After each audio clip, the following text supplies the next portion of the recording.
So you got all that surgery out of the way. It's quite a big deal to go through all that, and you also had the trial drug, and by all accounts did well from that.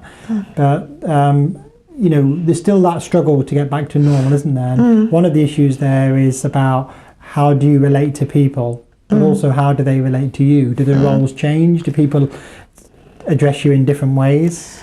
I think for me, when people hear the word cancer, it's like people go into panic mode or meltdown mode.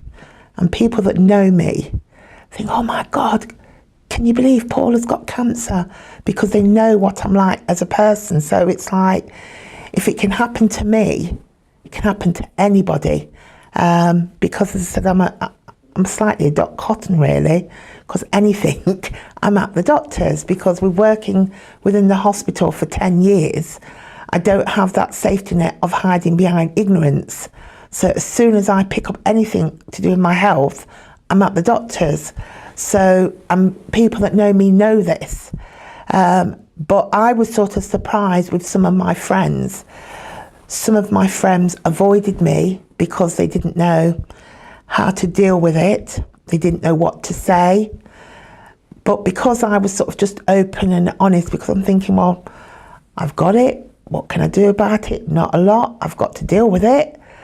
So I just spoke about it openly and honestly, that some of them actually said, Paula, you made it so much easier for me, because I really didn't know what to say to you or how to broach the subject, but I said, well, what else can I do?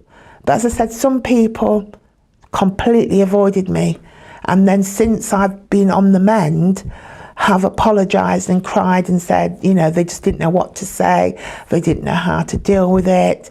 So their way of dealing with it was they just kept away. Do you accept their apology, or do you think it wasn't quite right that they were? No, I accepted it because everybody is to their own. As far as I'm concerned, I've told people, and it's down to them. I can't sort of share their pain or whatever because I'm dealing with my own stuff. And if that's how they have to deal with it, I'm just grateful that they were honest with me, because some people I was surprised by their reaction. Yeah. Because I didn't expect it. You see, some people who go through the cancer journey are a little bit angry with people who don't step up and offer them support, particularly where they're totally avoidant and they were friends before.